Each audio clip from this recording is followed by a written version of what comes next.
and it was painfully clear. They weren't waiting for my death because they hated me. They were waiting because my death was useful. Because my breathing delayed their plans. Sigh, that realization hurt more than hatred ever could. Hatred still means passion. This was convenience. And that was when a strange calm settled over me, like snow after a storm.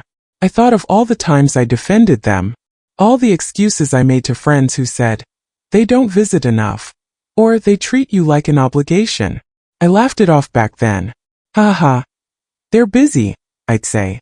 They have their own lives. And now I understood the truth. I had become a phase they were eager to skip. And once that thought settled, it didn't leave. Around 3 a.m. I sat up in bed. My heart wasn't racing. My hands had stopped shaking. I felt something I hadn't felt in years, clarity. Sharp, cold, undeniable. I whispered to the empty room. "You want my funeral?" The words sounded strange even to me. "Fine." And the silence answered back, daring me to mean it. The next morning I woke before the sun. I dressed slowly, deliberately, choosing my good gray suit with the pearl buttons. Sigh. I hadn't worn it since my husband's memorial. As I fastened the buttons, my reflection looked back at me. Older, yes, but not finished. I brushed my hair, applied lipstick a little too boldly, and smiled at myself. Not a happy smile. A resolved one. And that smile scared me more than anything. In the kitchen, the kettle whistled softly as I poured coffee into my favorite mug. My hands were steady now. I sat at the table where my children once did homework, and I made my first decision. Not emotional. Practical. I reached for the phone. Sigh. It's funny how revenge doesn't always begin with anger. Sometimes it begins with organization. The lawyer answered on the third ring. He sounded surprised to hear my voice, like he'd assumed I was already halfway gone. Was all right, I smiled and said, "Everything is finally clear." That was the truth, even if he didn't understand it yet. After that, I made another call. The funeral home. Ha ha ha. The woman on the line softened her voice the moment I said why I was calling. "Is this for a loved one?" she asked gently. "It's for me," I replied. The silence that followed was almost amusing. "I'm alive," I clarified. "But I'd like to plan my funeral." And in that moment, something inside me laughed quietly, because I knew they would never see this coming. When I hung up, my heart finally fluttered. Not with fear, but with anticipation. Sigh, the kind you feel before standing up for yourself after years of sitting down. I looked around the apartment at the walls that had heard everything and whispered, "Let's begin." And somewhere deep inside, a voice answered back, promising that this was only the start. But what I planned next would make their whispered conversations look merciful by comparison. After that morning, time began to move strangely. Hours stretched like they were reluctant to pass, and days felt heavier than they ever had before. I went about my routines, watering the plants, folding laundry, making soup, but everything felt rehearsed, like I was playing a role I'd already decided to leave behind. Sigh. The house watched me quietly, as if it knew something my children didn't. And with every step I took, memories began to rise, uninvited and sharp. I remembered the first night Mark came home late from high school, drunk and terrified. Weeping. His father was furious, ready to shout, but I stood between them, absorbing the anger so Mark wouldn't have to. "He's just a boy," I'd said then. I wondered if he remembered that night when he talked about my apartment like an investment. The thought made my chest ache, but I kept walking through the house, because remembering was no longer optional. Helen's room was still the same, frozen in time. I opened the door slowly, and dust danced in the sunlight like tiny ghosts. Sigh. I could still see her sitting on the bed, crying because her friends had excluded her. I had held her then, rocking her gently, whispering that she mattered, that she was loved. Now she spoke of repainting my walls like erasing me would increase the resale value. Ha ha ha. The irony tasted bitter. Peter's memories hurt the most. He was always the sensitive one, the child who cried when birds hit windows, who apologized when he did nothing wrong. Weeping. I remembered him crawling into my bed after nightmares, his small fingers gripping my sleeve like I was the only thing keeping him safe. And yet, even he had asked about my jewelry without hesitation. That realization felt like a slow tear inside me, stretching wider with every breath. I sat down in the living room that afternoon. right where they had been sitting when they planned my death. Sigh, the teacups were still in the cabinet, untouched since that day. I laughed quietly to myself, ha ha, because I realized something then.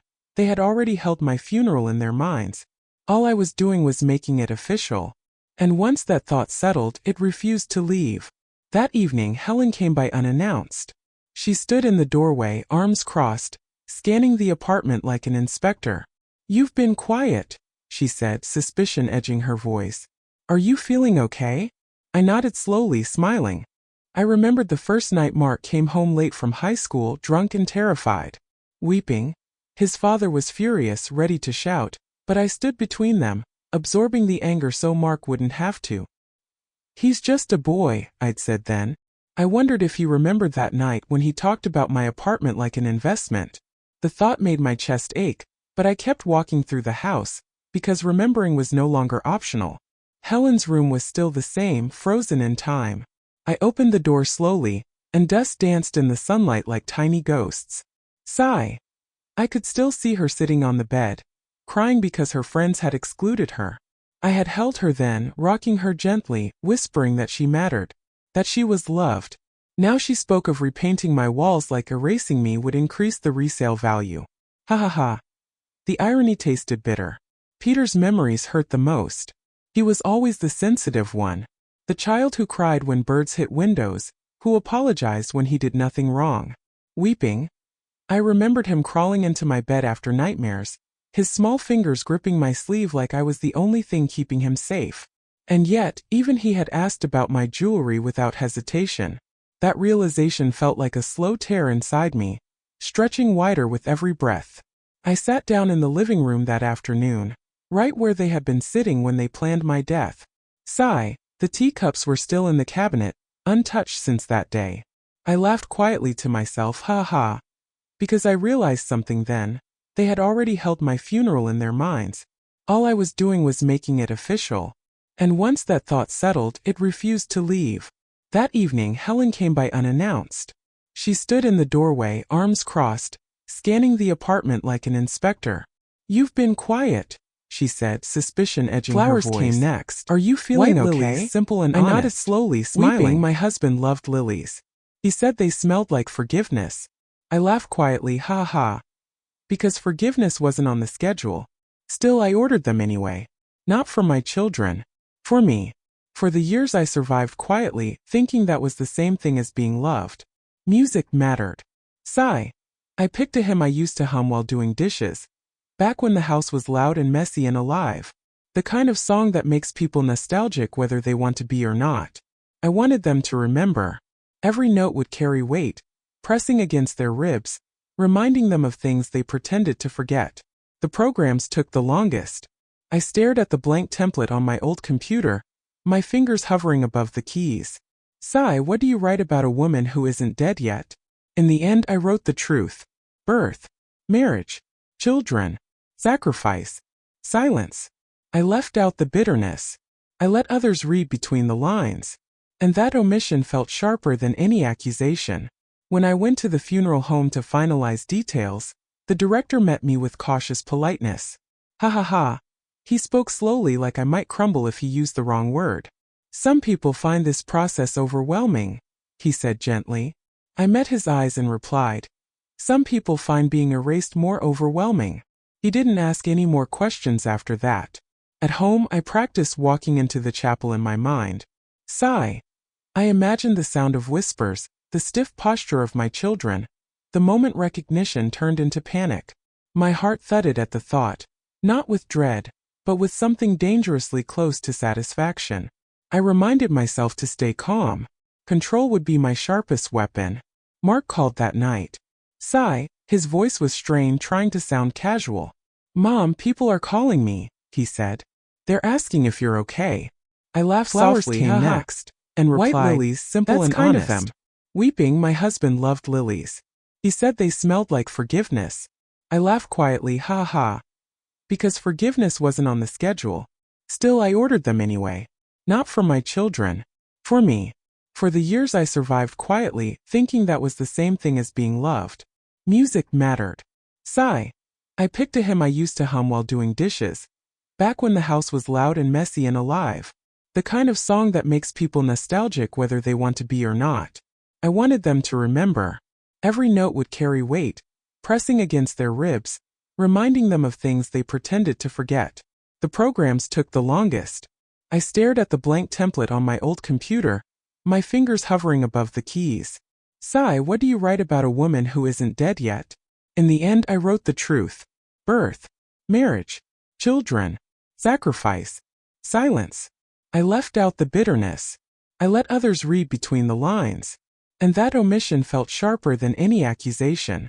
When I went to the funeral home to finalize details, the director met me with cautious politeness. Ha ha ha. He spoke slowly like I might crumble if he used the wrong word. Some people find this process overwhelming, he said gently. I met his eyes and replied. Some people find being erased more overwhelming. He didn't ask any more questions after that. At home, I practiced walking into the chapel in my mind. Sigh. I imagined the sound of whispers, the stiff posture of my children. The moment recognition turned into panic. My heart thudded at the thought, not with dread, but with something dangerously close to satisfaction. I reminded myself to stay calm. Control would be my sharpest weapon. Mark called that night. Sigh, his voice was strained, trying to sound casual. Mom, people are calling me, he said. They're asking if you're okay. I laughed softly. He didn't laugh. And Silence replied, stretched between that's kind us, of them. and For the first time he sounded unsure. Helen followed with the text. We need to talk. I stared at the screen for a long moment, then set the phone down. Sigh, there was nothing left to explain. Explanations were what I'd given them all their lives. This wasn't about being understood. It was about being seen. Peter didn't call at all. Weeping, that hurt more than the others. I sat on the edge of my bed that night, wondering if guilt had finally caught up to him, or if he was simply afraid. I pressed my hand to my chest and breathed through the ache, reminding myself that compassion without boundaries had brought me here. The days crept forward. Each morning I checked off another item on my list. Sigh programs printed. Chairs confirmed. Flowers paid for. With every checkmark, the plan solidified, and the past loosened its grip. I wasn't preparing to disappear. I was preparing to arrive. The night before the funeral, I laid out my clothes. Black dress. Simple pearls. Ha ha ha. I looked at myself in the mirror and shook my head slowly. You look like a widow, I whispered. But you're not. And that realization filled me with a quiet electric energy that made sleep impossible. I sat in the dark living room until dawn, listening to the hum of the refrigerator, the ticking clock. Sigh. I thought about my children lying awake somewhere else, worried about optics, about explanations, about control slipping through their fingers. And I smiled because the trap was set. And when morning came, there would be no escape for any of us. The lawyer's office smelled like paper and old coffee, the kind of place where endings were handled quietly. Sigh. I sat across from him with my purse on my lap, hands folded, and for a moment I wondered if he could see the weight I was carrying, or if I looked like any other elderly woman preparing for the inevitable. He asked again if I was certain, and I nodded, because certainty had become my closest companion. He laid the documents out carefully, page by page, explaining things I already understood. Sigh. I listened politely, but my eyes kept drifting to the blank envelopes stacked neatly on the corner of his desk. Those were what mattered most. The will was just ink and law. The letters were where the truth would live, and I could already feel their weight pressing against my chest. Most people leave explanations, the lawyer said gently. It helps the family cope. I smiled at that, haha. A small humorless sound. They've been coping without me for years, I replied. He didn't argue. Some truths don't need defending. I signed my name slowly, deliberately. Sigh. Each letter of it felt heavier than the last, as if I were carving something permanent into stone. When I finished, I didn't feel relief. I felt resolve, because now nothing could be undone without my consent. I took the envelopes home and placed them on the kitchen table. 3 of them. Sigh Mark, Helen, Peter. Their names stared back at me in my own handwriting, familiar and suddenly distant. I made tea and sat down, the steam rising between me and the past, because this part required honesty I had avoided for decades. Mark's letter came first. Weeping, My pen hesitated before touching the paper. I wrote about the night I stayed up waiting for him, about the jobs I worked so he could go to college, about the pride I felt watching him walk across that stage. Then I wrote about overhearing his voice, cold, measured, planning my absence like a business transaction. My hand shook as I finished because this was the goodbye I never thought I'd have to write. Helen's letter was harder. Sigh. I wrote about holding her through heartbreaks, about defending her choices even when I didn't agree with them. I wrote about how she learned efficiency from me, a question I knew would haunt her. Somewhere along the way. When did I stop being a person to you? And I sealed the envelope before I could change my mind. Peter's letter nearly broke me. Weeping, I cried openly as I wrote, tears dotting the page.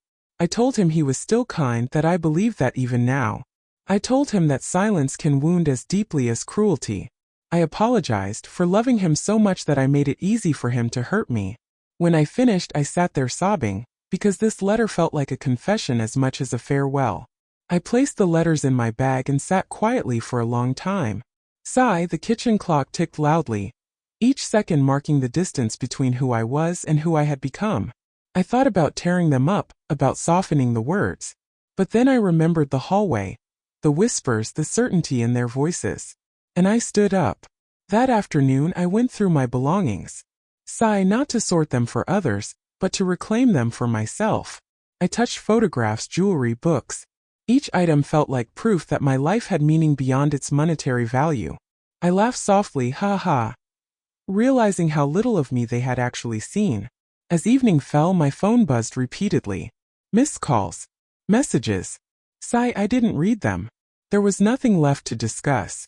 Any conversation now would only dull the edge of what needed to happen. And for the first time I chose silence without guilt. I slept deeply that night.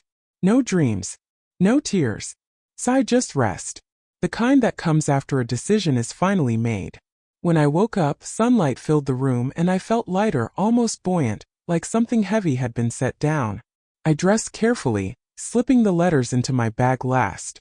Sigh. I looked around the apartment one final time. Not with sadness but with gratitude. This place had held me when no one else did. And now it would witness the beginning of something new. As I locked the door behind me, my hand lingered on the knob. Sigh, I whispered. This is for me. And as I stepped into the hallway, I knew the next time my children would see me, nothing would ever be the same. Because the day they feared had arrived. Just not in the way they imagined. The morning of the funeral arrived quietly, almost respectfully, as if the world itself was unsure how to behave. Sigh. I woke before my alarm, lying still and listening to my own breath, slow and steady. For a moment, I wondered how many mornings I had woken like this without realizing how precious that simple act was. Then I sat up, because today wasn't about wondering anymore. I showered longer than usual, letting the warm water run over my shoulders like a final blessing. Sigh. I washed my hair carefully, massaging my scalp the way I used to when my husband was alive and mornings felt shared. Steam filled the bathroom, blurring the mirror, and for a second I laughed softly, ha ha, thinking how fitting it was that even my reflection seemed unsure who would walk out. I dressed slowly, piece by piece. Black dress, pearl necklace, sensible shoes. Sigh. Each item felt symbolic, deliberate. I wasn't wearing mourning clothes for myself. I was wearing armor. When I finished, I stood in front of the mirror and practiced my face. Calm, neutral, unreadable. No tears. Not yet. The drive to the chapel was short, but my thoughts stretched endlessly. Sigh. I passed familiar streets, places where I had pushed strollers, carried groceries, waited in the rain for children who were always late. I wondered if they remembered those moments or if they only remembered the things they hoped to inherit. That thought hardened something inside me. When I arrived, cars already lined the parking lot. Sigh, people were early. Curious. Concerned. I stayed in my car for a moment, watching strangers adjust black coats, watching my neighbors hug one another. And then I saw my children. Mark stood near the entrance, phone pressed to his ear, his jaw tight. Sigh. Helen paced back and forth, smoothing her dress repeatedly, her face pale. Peter hovered nearby, hands in his pockets, eyes fixed on the ground. Seeing them like that, already grieving something they didn't yet understand, sent a strange thrill through me. Not joy. Control. I stepped out of the car. The air felt heavier immediately. Sigh, conversations faltered. Heads turned. Someone gasped softly. I could almost hear the collective thought, is that her? I walked toward the entrance, my heels clicking steadily, and with each step, disbelief spread like a ripple through water. Helen saw me first. Weeping, her mouth fell open, and for a second she looked like a little girl again. Confused, scared, unprepared. Mark followed her gaze, and his face drained of color. Peter froze entirely like a child caught in a lie, and still I kept walking. Mom! Mark said finally, his voice cracking. I smiled politely. Sigh. Good morning. That was all. No explanation. No comfort. And the simplicity of it unsettled them more than any outburst could have. Inside, the chapel was filled with the soft hum of whispered confusion. Sigh, people stared openly now, unsure whether to approach or step back. I took my seat in the front row, folding my hands in my lap, as if this were exactly where I belonged. Because it was. The music began. Sigh. The hymn floated through the room, familiar and gentle, wrapping around everyone like a memory they didn't ask for. I watched my children stiffen as the notes reached them, watched their eyes dart toward me and then away again. The past has a way of showing up when you least want it. The officiant stepped forward, visibly nervous. Sigh. He cleared his throat, glanced at me, then at the program in his hands. We are gathered here today, he began carefully, to honor the life of Margaret Adler. A murmur rippled through the room. I remained still. As he spoke, I listened to my life summarized in calm, respectful sentences. Weeping wife. Mother. Neighbor. Friend. Each word felt like a small stone dropped into a deep well. I glanced at my children as he spoke of sacrifice, of devotion, and I wondered if any of it sounded familiar to them. Mark shifted uncomfortably. Sigh. Helen dabbed at her eyes, unsure whether she was supposed to cry. Peter stared at the floor, his shoulders hunched. They looked like actors who hadn't learned their lines, and for a moment I almost felt sorry for them. Almost. When the officiant finished, he paused and looked at me again. Sigh. This was the moment. The point of no return. My heart thudded in my chest, not loudly but insistently. I stood. The room fell silent. I would like to say a few words, I said calmly. Sigh. My voice carried steady and clear. My children's faces tightened, panic flickering beneath their expressions. They knew now. Something was wrong. I stepped closer to the podium, feeling every eye on me. Sigh. I took a breath, letting it fill my lungs, grounding me in the undeniable fact that I was alive. And as I looked out at the room, friends, neighbors, strangers, I realized this wasn't just about them anymore. This was about me. I opened my mouth to speak, and with the next sentence I would destroy the version of me they had already buried. For a moment I simply stood there, hands resting on the edge of the podium, feeling the weight of every eye in the room. Sigh. Silence pressed in from all sides, thick and expectant, like the pause before a storm breaks. I could hear my own breathing, slow and steady, and I wondered how many of them were holding theirs. Then I smiled, small, controlled, and began. This funeral, I said calmly, is not a mistake. Sigh. A ripple of confusion moved through the chapel, and I felt it in my bones. People leaned forward in their seats, uncertain whether to laugh or recoil. My children stiffened, their faces tightening like masks cracking under pressure. And that reaction told me everything I needed to know. I am very much alive, I continued, my voice even. Ha ha ha. A few nervous laughs fluttered and died quickly. And I planned this funeral myself. The laughter vanished entirely then, swallowed by shock. I could see it in their eyes now, the realization dawning, heavy and unavoidable. I turned slightly, letting my gaze settle on my children. Sigh. Mark's mouth opened then closed. Helen's hands trembled in her lap. Peter looked like he might be sick. I overheard you, I said simply. In my living room. Talking about my death as if it were a scheduling inconvenience. The words hung there, sharp and exposed. A gasp rippled through the room. Sigh. Someone whispered my name. I didn't look away. You spoke of selling my home, dividing my belongings, claiming what you believed was already yours. I paused deliberately. Sigh. You did this while I was still breathing. Mark stood abruptly. Sigh. Mom, please. Sit, I said quietly. He sat. Helen began to cry openly now. Weeping, her shoulders shook and mascara streaked down her cheeks. "We didn't mean it like that," she sobbed. I watched her with a strange detachment, because I had cried enough tears for all of us already. "I held this funeral," I continued, "because you had already buried me in your minds." Sigh. The truth of it echoed through the room. I wanted you to grieve what you lost the moment you decided I was no longer a person. The air felt thin, strained, as if the room itself was struggling to process what was happening. Peter finally looked up at me, weeping. "Mom, I'm sorry," he whispered, his voice barely audible. And for a brief, dangerous moment my resolve wavered. Then I remembered the hallway, the voices, the certainty, and I hardened again. "I revised my will," I said. Sigh, the words landed like stones. "Everything you assumed was yours, isn't." A murmur rose, shocked and incredulous. Mark's face twisted, not with grief, but with anger he could no longer hide. "You can't do this," he said sharply. Sigh. "I already have," I replied. I reached into my bag and removed the envelopes. Sigh, 3 of them. I placed them on the podium one by one, their names facing outward. "These are for you," I said softly. "Explanations. Goodbyes. Take them when you're ready." The finality in my voice left no room for argument. I turned back to the audience. Sigh. "This is not an act of revenge," I said, though a few people shifted uncomfortably. "It is an act of truth." I took a breath. I am alive, and my life belongs to me. The chapel was completely silent now. Sigh, no whispers, no movement. Even the children seemed frozen, caught between humiliation and loss. I stepped back from the podium, my legs steady, my heart pounding with something dangerously close to relief.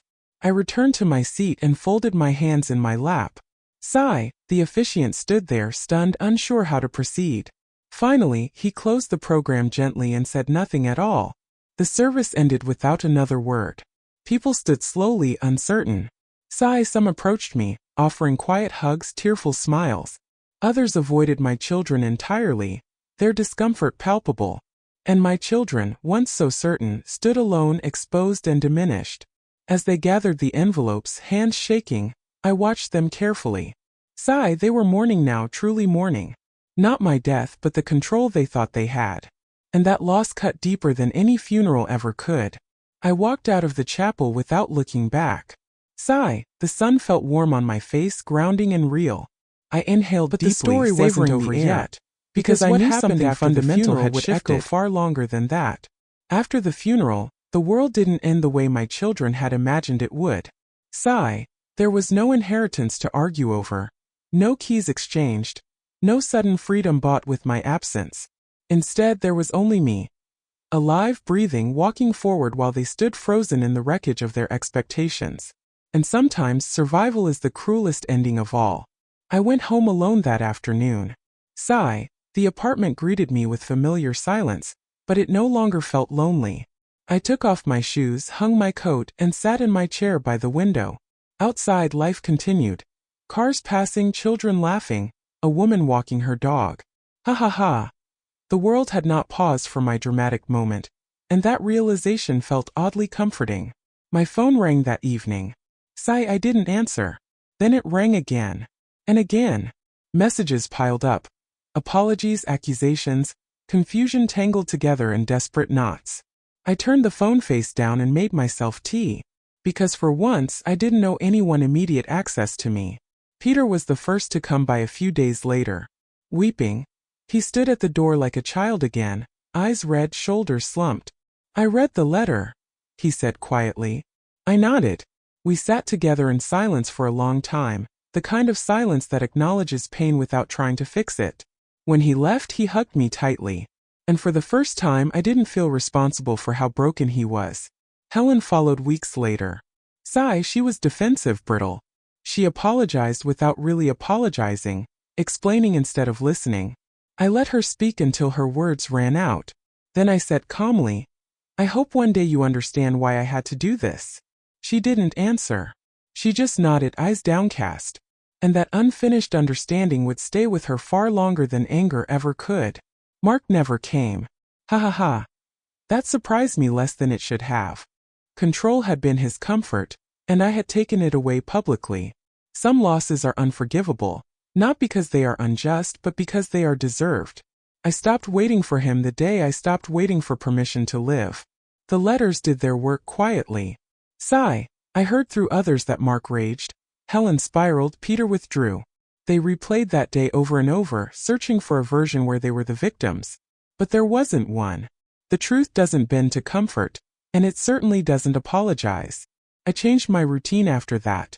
Sigh. I joined a morning walking group. I laughed with strangers who knew nothing about my children or my past. Ha ha ha. I volunteered twice a week at a community center, listening to stories from people who saw me, not my assets. And slowly, the space my children once occupied inside me began to fill with something else. Peace. Some nights I still cried, weeping, not for them, but for the woman I had been. The one who mistook endurance for love. The one who believed that giving everything guaranteed gratitude. I mourned her gently, the way I should have mourned myself years ago. And then I slept. Months passed. Sigh. Seasons changed. My children adjusted to a future where nothing was guaranteed. I adjusted to a present where everything was possible. And sometimes late at night I laughed softly, ha ha ha, thinking about how frightened they must have been that day, seeing me alive in a place meant for my end. People still talk about it. Sigh. That woman who held her own funeral, they say, shaking their heads. Some admire me. Some judge me. I don't mind either. Judgment fades. Freedom doesn't.